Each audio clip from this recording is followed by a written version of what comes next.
Hi guys, so we were back again with a day with me vlog. So hari ni nak bawa korang pergi thrifting dekat SS15 Subang Jaya. Tempat ni dipanggil sebagai Walla. This is one of my favourite juga tempat untuk thrifting sebab dia berbumbung dalam parking. Cuma panas sikit lah.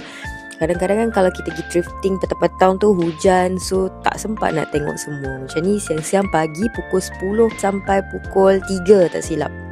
Kat sini bolehlah cari buku ke, aksesoris ke, baju, pinggan mangkuk pun ada juga. Dalam RM5 pun ada, RM2-3 pun ada baju-baju kan. Aku memang biasanya beli baju lah, baju, buku. Baju-baju dekat thrift ni biasanya murah-murah, ada brand. Kadang-kadang sebab bila kat thrift ni kan diorang jual much cheaper lah daripada kau pergi Second Street ke apa ke. And aku boleh tengok tau orang yang pakai tu sesuai tak untuk aku pakai baju dia. Bak kata orang kan, another people punya trash and other people punya jam, macam tu lah. Okay, biasanya aku akan round 2 kali lah sebelum start membeli ni. Sebab kita nak tahulah kemahuan ke kehendak, masih ada rasa suka tak kalau pusing kali kedua tu.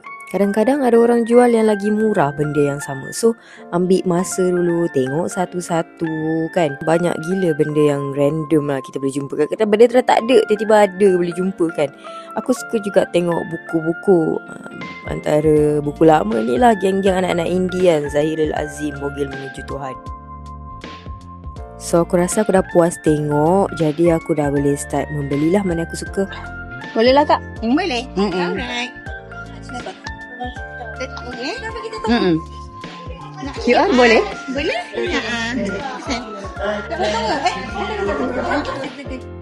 Okey, ada tanya.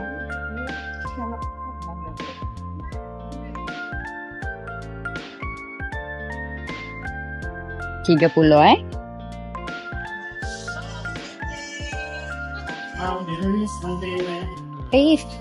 thank you. Jual tau. Beli. Thank you. Macam baju tadi, akak tu kata dengan aku dia tak pernah pakai lagi.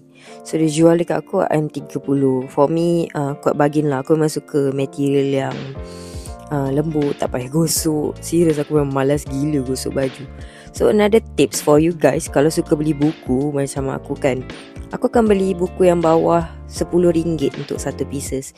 Aku pernah dapat buku fiksi for RM5 tak silap. RM50 aku dapat 10 buah buku. So bagi aku memang berbaloi lah. Aku memang suka cari buku sebab aku nak kumpul balik buku-buku fiksi, buku zaman anak-anak indie dulu katanya. Next kita nak beli tudung bawal. Kita beli 4 pieces, material cotton wool, RM5. For me murah lah sebab nak start pakai bawa balik. Nak balik? Boleh? 20 ke? Awak ada buat vlog ke? Saja. 5 minit? 20 ke?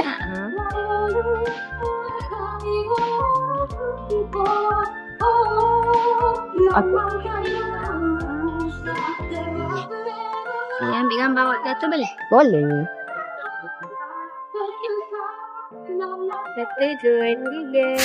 Alright, Thank you. Aku dah try dah tudung bawal ni dekat rumah hari tu. Senang bentuk lah, berbaloi beli. Okay, menyesal pula beli 4 je. So setakat ni aku dah habis RM50 untuk sehelai blouse dan juga 4 helai tudung. Yeah. Sorry. Let's choose. Sorry. Oh yeah. How about you choose for me? Okay. Yep. Okay lah, randomly lah So I'll pick these two for you. Okay? I keep on. Alright. Okay. RM4, right? Yes, for For you, take one more. I'll give you extra. No problem. Thank you. Alright. Okay?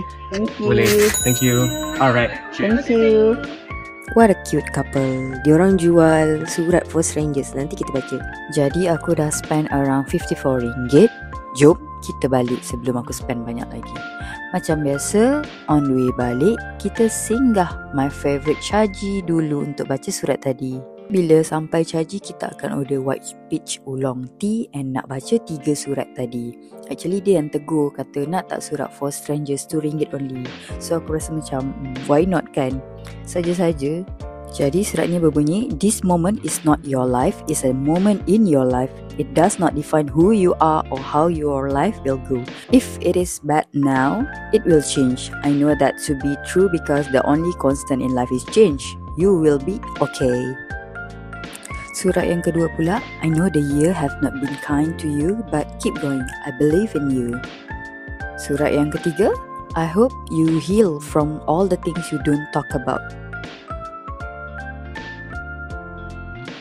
Rasa nak nangis tepi bucu katil pula baca ayat tu kan. Memandangkan 2026 akan tiba, aku harap semua orang heal dan dapat capai whatever they want. Okay, so jom balik. Next time kita pergi thrifting lagi, okay? Bye!